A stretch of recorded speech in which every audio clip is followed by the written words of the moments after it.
Bien, buenas tardes. La presentación es la defensa de la tesis de maestría en enseñanza de las ciencias exactas y naturales. Esta tesis está dirigida por el magíster Rodolfo Isidor D'Andrea y codirigida por la magíster Mariela Martínez. El título es Procesos de validación en estudiantes universitarios en matemática. Hay diferentes cosas que hemos tenido que estudiar para poder hacer esta tesis, pero siempre teniendo como objetivo principal analizar el desempeño de estudiantes ingresantes universitarios en procesos de validación matemática a los efectos de generar aportes sobre el proceso de enseñanza y aprendizaje en este aspecto particularmente crítico. Tenemos objetivos particulares. El primero es indagar qué tipo de estrategias didácticas pueden potenciar o complejizar el proceso de enseñanza y aprendizaje de la validación. Como segundo objetivo específico, también es indagar la relevancia de los factores emocionales en las tareas de validación. Como tercer objetivo específico, comprender las diferentes condiciones de validación matemática según estudiantes de distintas carreras en distintas materias. Y como cuarto objetivo específico, proponer material didáctico en el que se sigan las pautas establecidas tanto en el modelo de D'Andrea como en la propuesta de esta tesis de guías secuenciadas. Bien. Respecto al objetivo general, en realidad nosotros cuando hablamos de procesos de validación podríamos decir, yendo al pensamiento concreto, que nos estamos refiriendo a esas acciones de los estudiantes que tienen que implementarse cuando les proponemos ejercicios o enunciados del tipo diga verdadero o falso, justifique. Bien, ante esto nos estamos basando en que los últimos estudios en enseñanza de la validación nos proponen que ante un para todo verdadero hay que hacer una demostración para validar, para justificar. Ante un para todo falso lo que hay que hacer para justificar es enunciar un contraejemplo. Ante un existe verdadero lo que tenemos que hacer es enunciar un ejemplo, y ante un existe falso lo que tenemos que hacer para justificar, para validar, es también una demostración. A posteriori, o lo que estoy pensando en continuar, es qué ocurre cuando el estudiante tiene que aprender a la negación de algunas de estas proposiciones. Porque las unidades de lógica en muchos programas se están obviando, las unidades en donde se les enseñaban los métodos de demostración también. Entonces, de alguna manera hay que implementar estos conocimientos porque hacen a las heurísticas que tienen que llevar adelante los estudiantes. Es un tema crítico. Lo que he notado es que en el mes de adaptación a la vida universitaria no estaba implementado, pero sí había enunciados de este estilo, y al implementarse se logra un cambio importante, no solamente durante el mes de febrero, sino una vez que están en la vida universitaria en el primer año, porque usualmente matemática lo tienen de manera básica, ¿no? Antes de pasar a las materias específicas tienen que aprobar algún nivel de álgebra, algún nivel de análisis. Algunos. Cuando hablamos de indagar qué tipo de estrategias didácticas pueden potenciar o complejizar el proceso de enseñanza y aprendizaje de la validación, es ver qué estrategias didácticas justamente podemos implementar. En este caso lo que hacemos es implementar una estrategia totalmente nueva, porque el año de publicación del modelo de D'Andrea es del 2012 y lo empiezo a implementar desde el 2013. Y bueno, es una herramienta didáctica novedosa, actual y que surge de una tesis de maestría, y bueno, que no está como difundida por lo nueva, y la implementación va como apoyando los resultados que en algún momento se obtuvieron, y a su vez me lleva adentro de los estudios en neuropsicoeducación, seguir indagando por qué funciona el modelo de Andrea. Además, se implementa algo totalmente nuevo, que son las experiencias ordenadas, que también, surgen de la actividad de secuenciación que está dentro de las cosas que hace nuestro cerebro para aprender. Y estas son las estrategias sobre las que se ha indagado. En cuanto al segundo objetivo específico, indagar la relevancia de los factores emocionales en las tareas de validación en matemática, lo que vemos es que tenemos una estructura en el cerebro que es tripartita, ¿sí? Se llama cerebro triuno. ¿Por qué razón? Porque tenemos un cerebro instintivo, un cerebro reptiliano, es el cerebro que ante una situación adversa nos lleva a luchar o huir instintivamente. Es, digamos, la parte del cerebro compartida hasta con los reptiles. Después tenemos un cerebro emocional, en donde ya hay algo más de complejidad, aparecen algunas funciones de las memorias y en donde también aparecen acciones que hacen el proceso de aprendizaje. Y un tercer cerebro, que es el cerebro en los lóbulos prefrontales, la corteza cerebral, que nos permite en mucho más tiempo, ¿sí? No de manera tan rápida como puede reaccionar el cerebro reptiliano, a tomar decisiones y a poder aprender. La cuestión es que nosotros, dentro de los neuromitos, creemos que la matemática depende de la corteza cerebral solamente, ¿sí? De ese cerebro que tenemos los humanos y que si lo compartimos con los animales es con algunos y muy poquito cerebro de ese estilo tienen los animales, ¿no? Entonces, cuando nosotros vemos qué ocurre en el cerebro emocional, son tantas las cosas y influyen de tal manera que uno puede evidenciar cuánto depende el conocimiento de este cerebro. Y está subestimado. Pensamos que quienes hacen matemáticas son fríos, calculadores, son duros.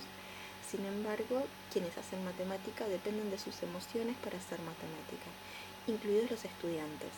Dependen de sus estados de ánimo, dependen de sus convicciones, de la capacidad que tengan para tomar decisiones, y muchas de estas cosas pasan en ese cerebro emocional. Entonces, esta es una de las cuestiones que están indagadas. Influyen al hacer matemática y al validar, porque uno puede decir muy convencido por el cerebro emocional que algo es verdadero y ser rotundamente falso.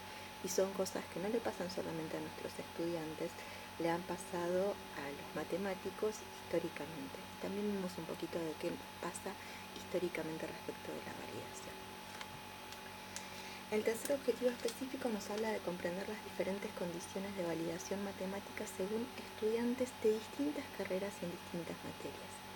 Las actividades de validación van cambiando según los programas, obviamente. Y a su vez, estas actividades de validación van cambiando según los niveles que van haciendo de estudios estos ingresantes. No es lo mismo validar en febrero, cuando recién están ingresando, en donde hay que decir, diga verdadero o falso, el cero tiene inverso. Entonces uno tiene que enunciar decir es falso. ¿Por qué? Porque no existe 0 a la menos 1, porque no hay inverso, porque los números racionales son a entre b con b distinto de 0, entonces no podría generar el inverso multiplicativo haciendo 1 entre 0, porque no hay ningún racional que verifique esas condiciones y tampoco ningún irracional, entonces nos vamos del conjunto de los números reales.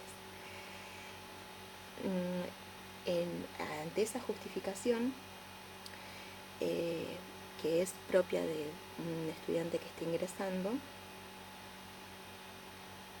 tenemos que pasar a otro tipo de justificaciones, en donde, por ejemplo, en el primer nivel de Matemática 1, en Contador Público Nacional, ciclo general de ciencias económicas o licenciatura en administración, se propone diga si determinada función es inyectiva o no es inyectiva.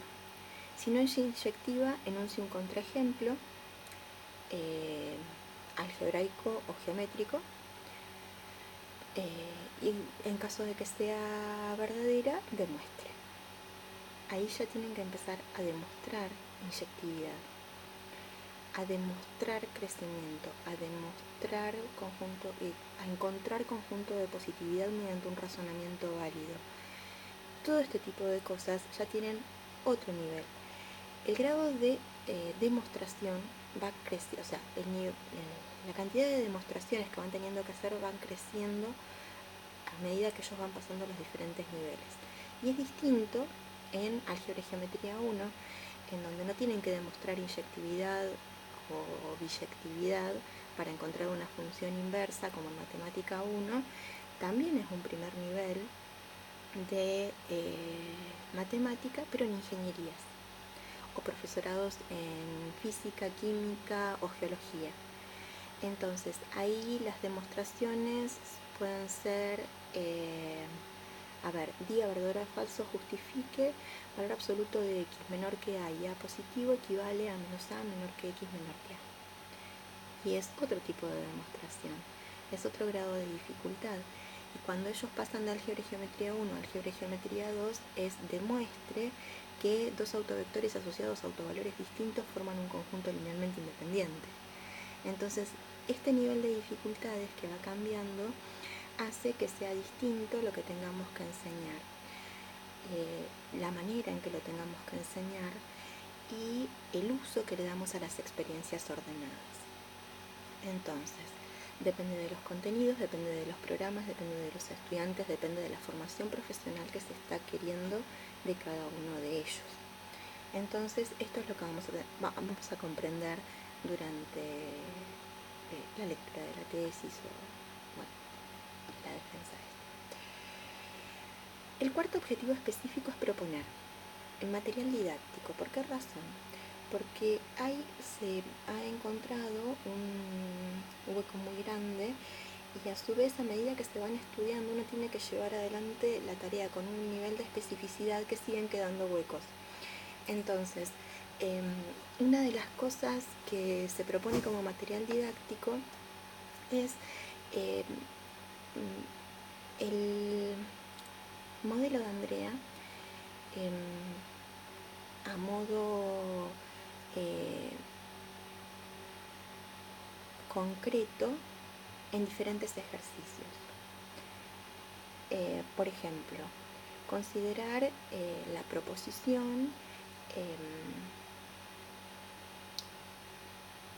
de que el producto de dos números complejos en forma polar o trigonométrica equivale a multiplicar los módulos y sumar los ángulos, y así obtenemos el resultado de la multiplicación. Entonces, ver desde la visualización, ¿sí?, geométricamente, cómo es tener dos números complejos, por qué sumamos los argumentos, por qué multiplicamos los módulos, poder ver esto en algunos ejemplos, ¿sí?, poder decirlo en otras palabras, poder expresarlo simbólicamente y hacer un paso por las diferentes memorias, de manera de luego poder obtener un resultado que nos permita ir a la demostración con más herramientas, ¿sí?, no en la nada, no en lo que me dijo, no en lo que hizo el profesor, no en el ni idea, sino sobre cuestiones que se van estudiando. Está implementado en ejercicios de números enteros, como los de divisibilidad, y en muchos otros temas en donde es posible la visualización, que es importantísima, porque en realidad si nosotros tenemos un lenguaje escrito es porque primero graficamos jeroglíficos. Entonces, poder llevar a los estudiantes a la visualización es una manera de acercarles el conocimiento para que ellos después lo puedan simbolizar y lo puedan algebrizar es muy básico y bueno, hay numerosos estudios al respecto sobre la utilidad de la visualización, ¿no? Y bien, con respecto a las experiencias ordenadas, lo que hago es mostrar cómo se pueden utilizar tanto en el desarrollo de ejercicios como en las demostraciones.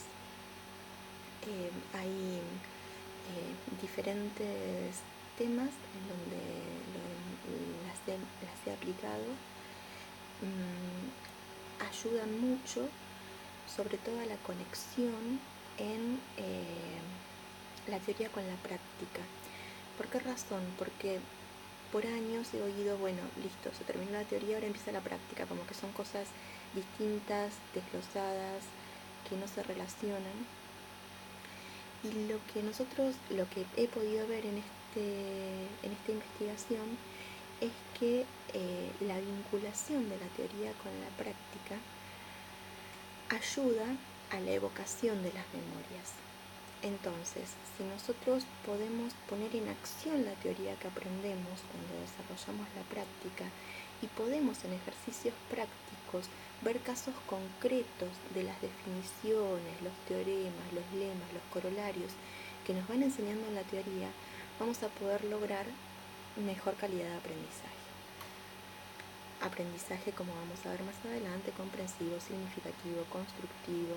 Vamos a poder decirle no al aprendizaje memorístico, vamos a poder decirle no al conocimiento inerte, al conocimiento frágil. Bien. Bueno, entonces nos estamos situando en la neuropsicoeducación y nos estamos fundamentando en lo que enseña desde el 2013 Carlos Logat-Gardner, que es que cada vez que uno hace un planteo resultado de una investigación, trae una verdad aproximada. ¿Por qué razón? Porque no es posible a esta altura, sabiendo cómo es que la ciencia avanza, poder decir, bien, esto es definitivamente una verdad última, una verdad acabada. Esto que hoy estoy planteando como una investigación avanzada de determinada cuestión puede ser contundente, puede ser una verdad acabada, puede ser una verdad a ampliar, puede ser una verdad a modificar, de la misma manera que existen neuromitos en neuropsicoeducación.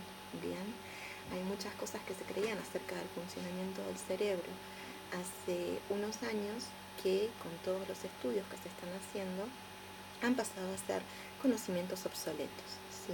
Entonces vamos a plantear una verdad aproximada.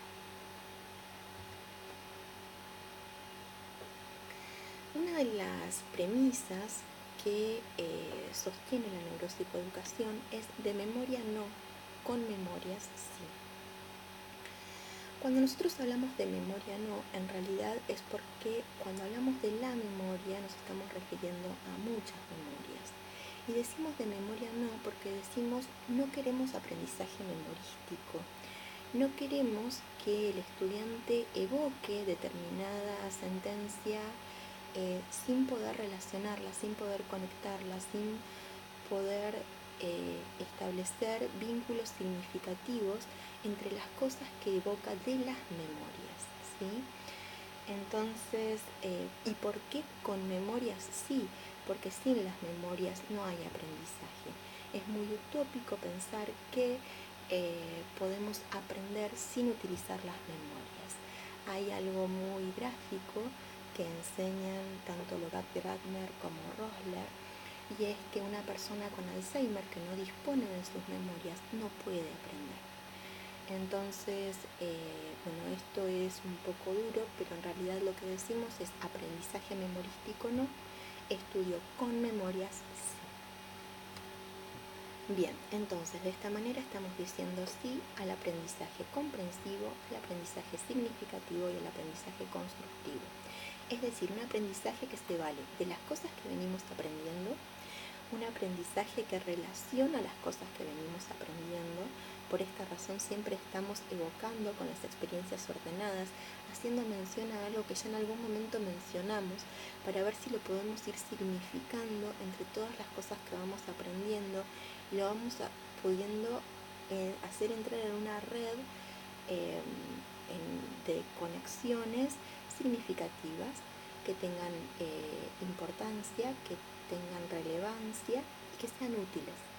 Entonces, ante esto estamos haciendo un planteo a que el aprendizaje no sea memorístico, a que el aprendizaje no sea inerte, es decir, sé esto pero ni idea con qué lo puedo relacionar, a qué se refiere, y hacer de esto un aprendizaje que no sea frágil, es decir, cuanto más conectado esté, conexiones que sufren depresión a largo plazo, es decir, que si no las cuidamos en algún momento las vamos a perder, pero que perdamos la menor cantidad posible, ¿sí?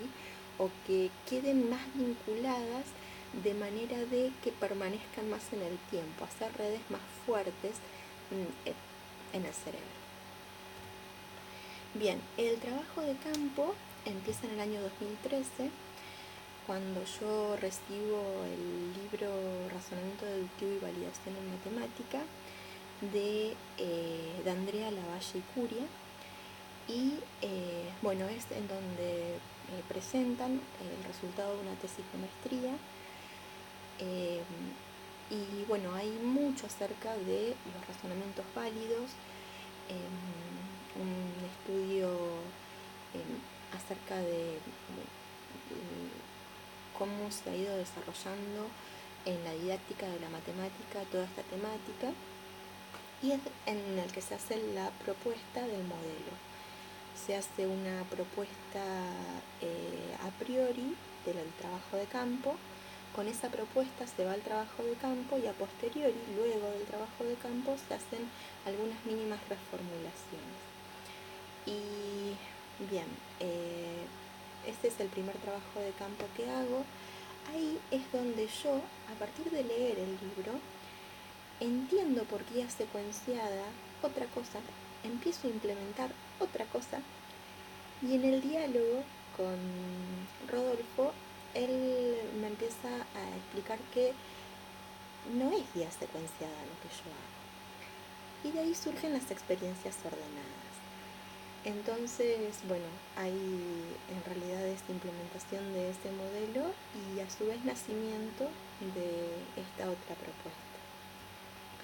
La primera experiencia se hace en estudiantes de la Facultad de Ciencias Económicas y bien, ellos tienen un primer nivel de matemática, ya vienen con el curso de introducción a la matemática, es un mes, una materia de un mes, que está dentro de todo lo que es la iniciación a la vida universitaria.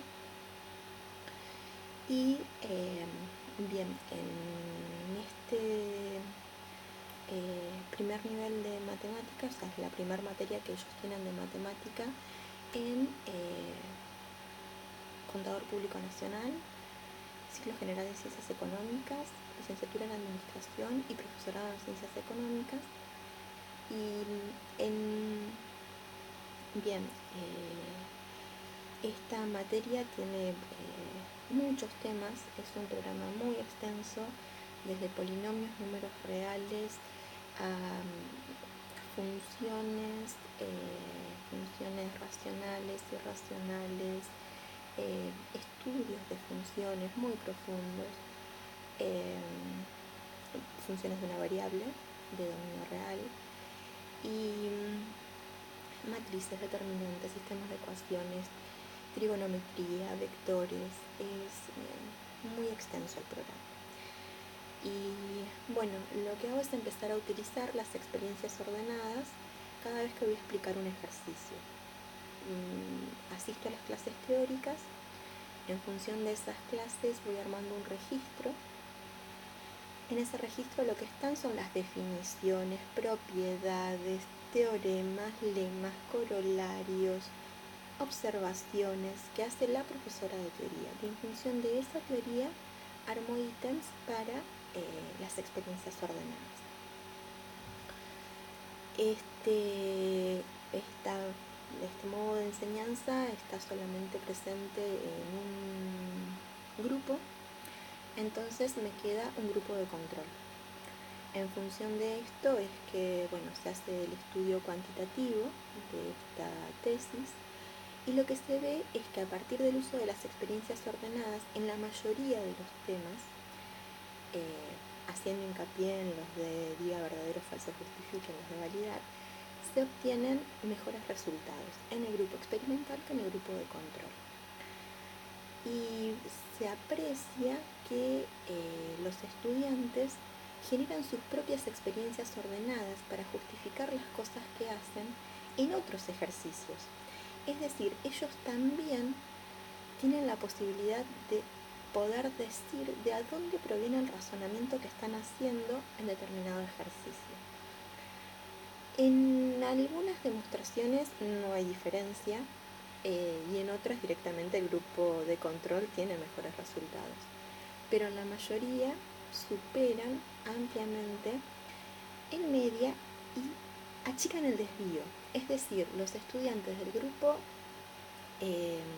experimental están menos dispersos respecto de la media y esa media es más alta que la del grupo de control, en donde a su vez están más dispersos de esa media, están más lejos, más alejados los resultados. Logran cadenas de razonamiento más extensas, es decir, logran formar cadenas de razonamiento con más eslabones, logran poder razonar válidamente con más propiedades, más definiciones, relacionando más contenido, digamos, que en el grupo de control. El material, los registros, las experiencias ordenadas, que yo en ese entonces todavía las llamaba guías secuenciadas, quedan en un aula virtual donde ellos podían acceder y descargar todo en formato PDF. Bien, respecto de la segunda experiencia, lo que hago es trabajar en un grupo de ingresantes, esto en febrero del 2014, ingresantes a ingeniería. Ellos lo que hacen es seguir un cuadernillo, no es introducción a la matemática, es iniciación a la vida universitaria, es de matemática este curso y tienen un cuadernillo distinto al que tenían los estudiantes anteriores. Ellos tienen mucho de diga verdadero, falso, justifique y lo que hacemos es introducir el uso de los cuantificadores, del cuantificador universal, del cuantificador existencial y ver cómo hacer para, utilizando estos cuantificadores, poder validar. Y ahí es donde implementamos esto de que si el para todo es verdadero hay que demostrar, si el para todo es falso hay que hacer un contraejemplo. Y es con lo que empezamos. En realidad ellos salen de ese febrero sabiendo hacer contraejemplos, ¿sí? A proposiciones simples, no proposiciones compuestas, porque no conocen los conectivos lógicos, porque no tienen un estudio de lógica, y tampoco lo van a hacer en el primer nivel de álgebra más que viendo para qué son útiles, porque la unidad de lógica y de demostraciones ya no están en el programa. Entonces, bien, ¿qué hacemos? Nos situamos, por ejemplo, ante una tabla en donde hablamos de la ley de cierre. La ley de cierre en la suma, la multiplicación, la resta, la división, y vamos estudiando los diferentes conjuntos numéricos, los naturales, los enteros, los racionales, los irracionales. Entonces decimos, bien, existe la ley de cierre en los naturales en la suma. ¿Por qué razón? Porque si sumamos los naturales es natural. Bien, tendríamos que demostrarlo. No estamos en condiciones de demostrarlo. Bien, entonces vamos a demostrar al final cosas que podamos demostrar. Pero ¿qué pasa si nosotros hablamos de la ley de cierre de la resta en los naturales? Bueno, ahí no tenemos ley de cierre. ¿Por qué razón? Porque si a un número, como al número 1, le resto el número 2, el resultado es igual a menos 1. Y menos 1 no es un número natural. Entonces lo que nosotros hicimos ahí es construir un contraejemplo. Bien, la ley de cierre es falsa en el conjunto de los números naturales. Y así empezamos a llenar la tabla. si era verdadera, veíamos si podíamos razonar algo. Si no lográbamos razonar, decíamos es un grado de dificultad para el que no tenemos elementos hoy, ya los vamos a tener, pero los contraejemplos sí los pudimos hacer. Los primeros los fui haciendo yo para que vayan viendo la dinámica y terminamos haciendo muchos contraejemplos. Y ahí ya estaban más familiarizados con el uso de los cuantificadores. Cuando vamos a la unidad de funciones, lo que ocurre es que estos cuantificadores tienen lugar en la definición de función. Para todo x en el dominio de la función se verifica que existe un y en el contradominio de la función tal que f de x es igual a y. A mí ahí me dejaron anonadada totalmente, porque empezamos a hacer diagramas de Venn y decir, bien, esta de función sale una flecha, salen dos flechas, no sale flecha. Ese es el lenguaje en el que yo toda la vida hablé de la definición de función. Y ellos me decían, no profesora, porque ahí no hay para todo, porque hay un elemento del que no sale flecha. Entonces ahí es donde se empiezan a relacionar el uso de los cuantificadores y se remitían directamente a la definición de función. Bueno, este fue un primer paso.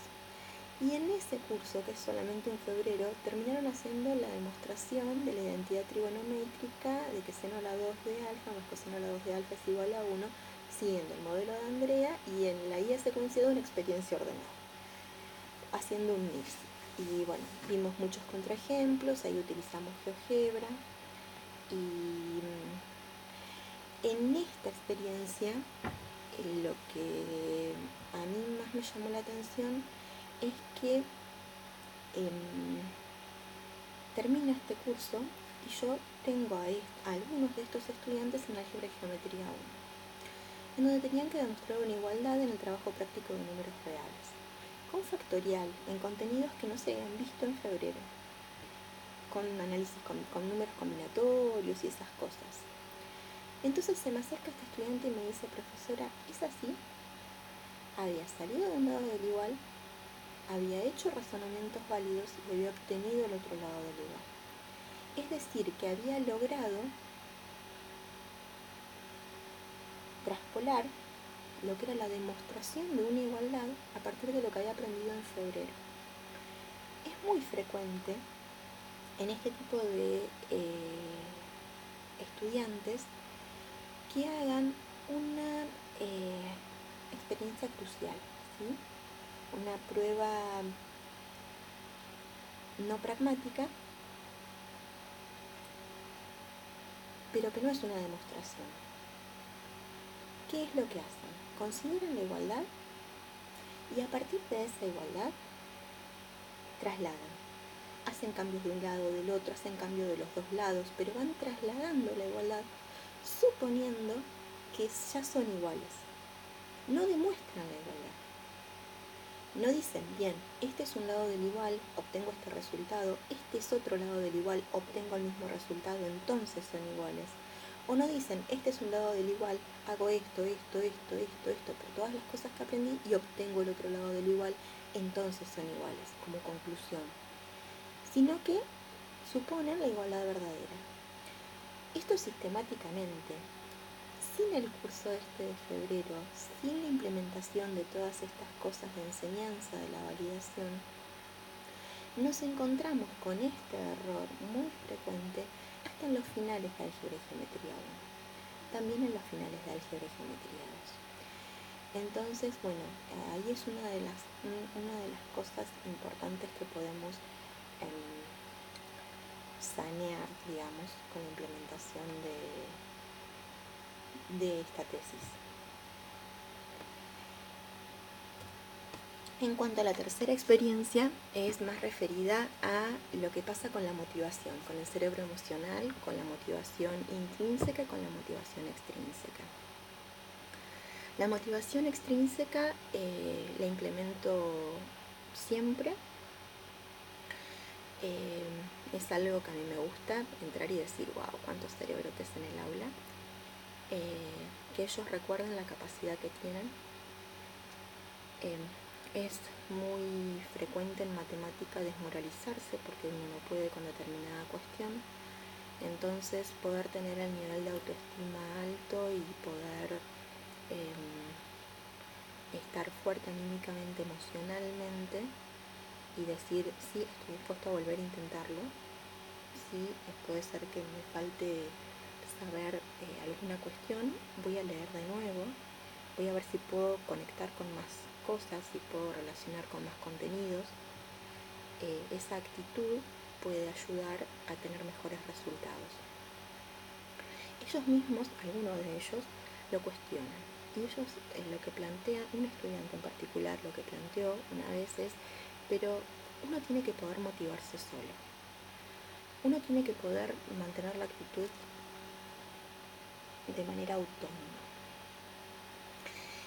Este estudiante lo que estaba planteando es, tienen que haber cosas que intrínsecamente me motiven a estudiar. Entonces, esto desde la neuropsicoeducación está avalado. Es decir, que es posible que nosotros logremos muchos mejores resultados si estamos motivados intrínsecamente. ¿Por qué razón? Porque la motivación intrínseca es superadora de la extrínseca, según lo que nos explican Logat Gratner y Roberto Rosler. Cuando nosotros tenemos motivación intrínseca, es decir, que podemos captar la atención, ¿sí? Entonces estar en mejores condiciones para determinado aprendizaje que si no estamos motivados intrínsecamente. No hay cosa alguna que podamos hacer si estamos internamente desconectados del tema. Y bien, en esta experiencia, que también es en ingresantes a ingeniería, en el primer año de ingeniería, pero en el segundo nivel de álgebra y geometría, lo que ocurre es que estamos en una clase práctica. Yo les estoy explicando cómo cambiar de base la ecuación de un plano y cómo cambiar de base la ecuación de una recta. Entonces les explico que para cambiar de base la ecuación de la recta tenemos que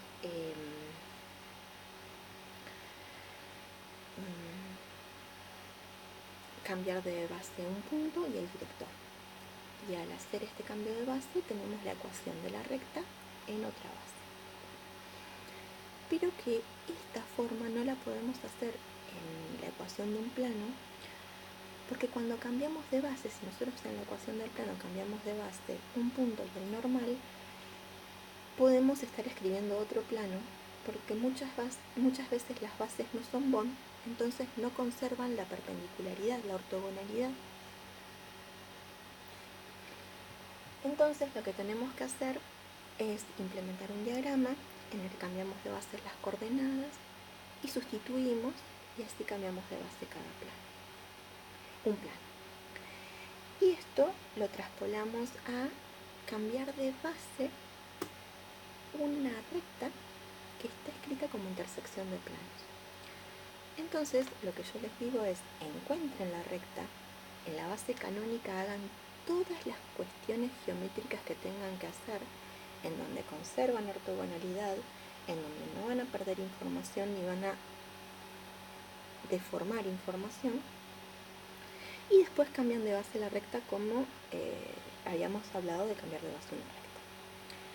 Entonces un estudiante plantea, hace un stop y dice, pero profesora, ¿por qué no cambiamos de base cada plano? Entonces yo les digo, porque dentro de lo que, o sea, yo no estaba motivada en ese momento a hacer todo el análisis que él hizo ni a vincular todas las cosas que él pudo vincular, por todo lo que les expliqué de la geometría. Entonces él genera un razonamiento con el que valida su forma de resolver.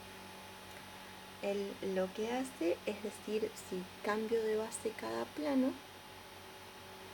cuando intersecto los planos cambiados de base, voy a estar obteniendo el mismo conjunto, que son los puntos de la recta, y lo único que va a pasar es que los puntos de esa recta van a estar escritos en la otra base.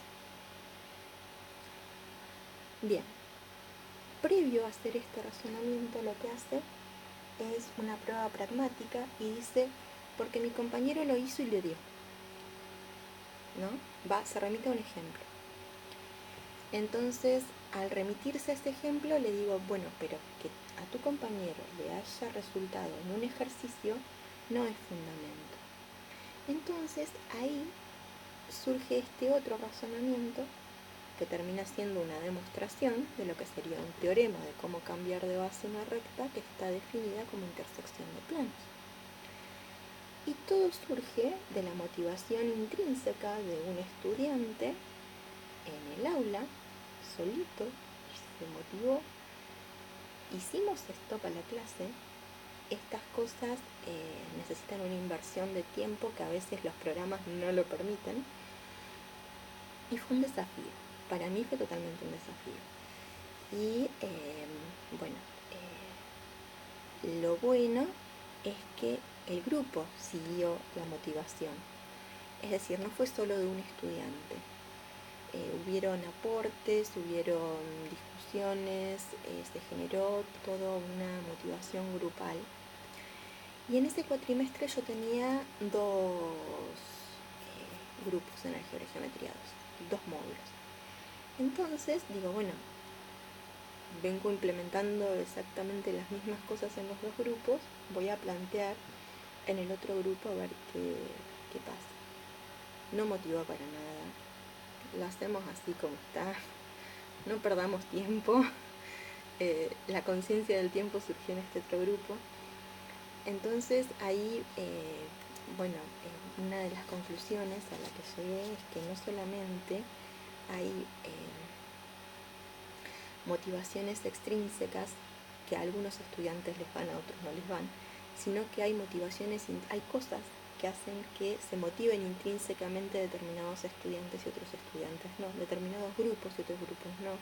Y lo que pude ver es esto de la personalidad de cada grupo, ¿no?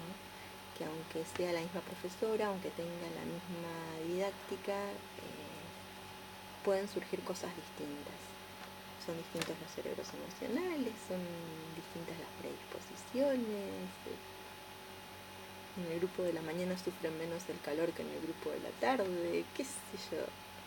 Hay tantas cosas que hacen que, surjan distintos resultados.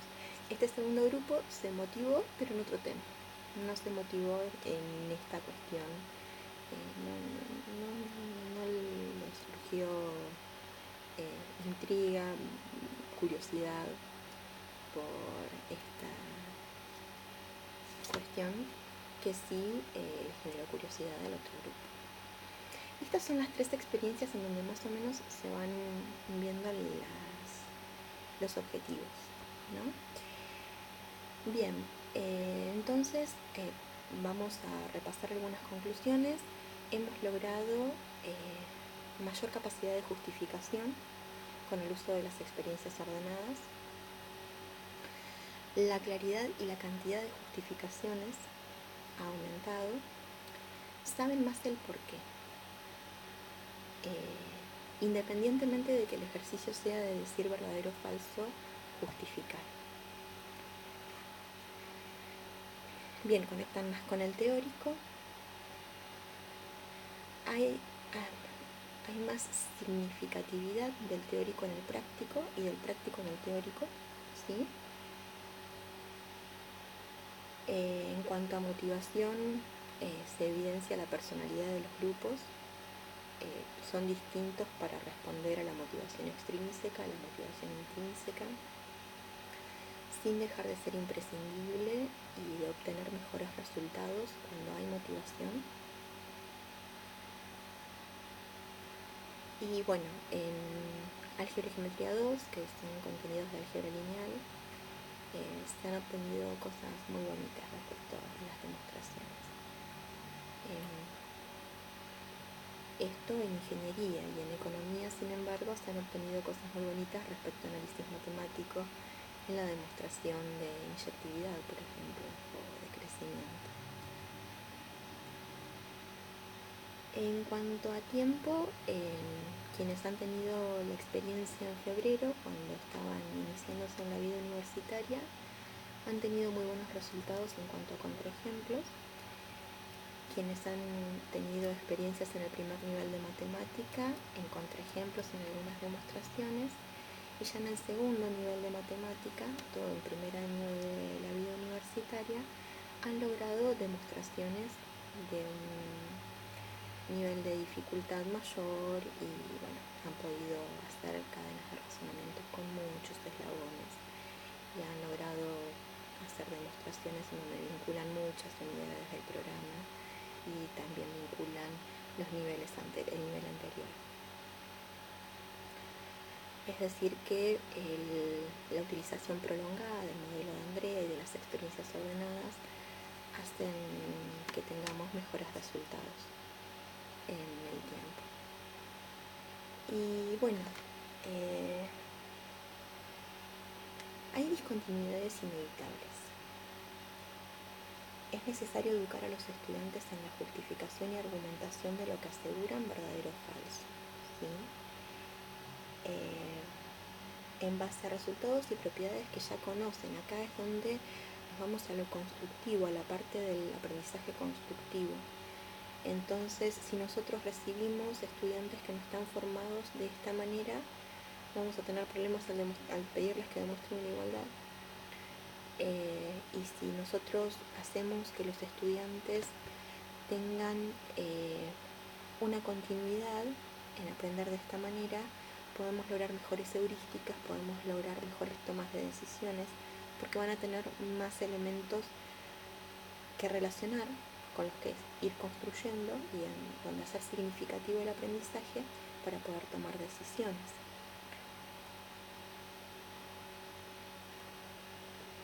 Y bien, las experiencias siguen adelante.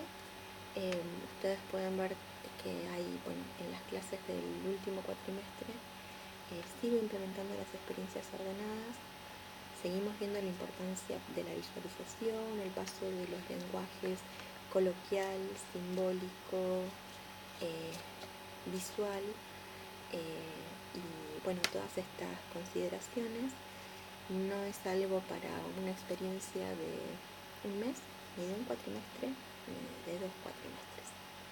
Es algo para implementar y bueno, a tal fin se hace la propuesta, que en particular en mi caso lo he implementado del modelo didáctico de Andrea y las primeras experiencias ordenadas están en un mini ebook que ellos reciben y en forma gratuita y con el que pueden ir estudiando y ampliando, porque a veces uno no hace tiempo. Si bien el modelo de Andrea aconseja que haya guías secuenciadas en todo lo que tengan que demostrar los estudiantes, a veces uno no hace tiempo para implementarlo de la misma manera que las experiencias ordenadas.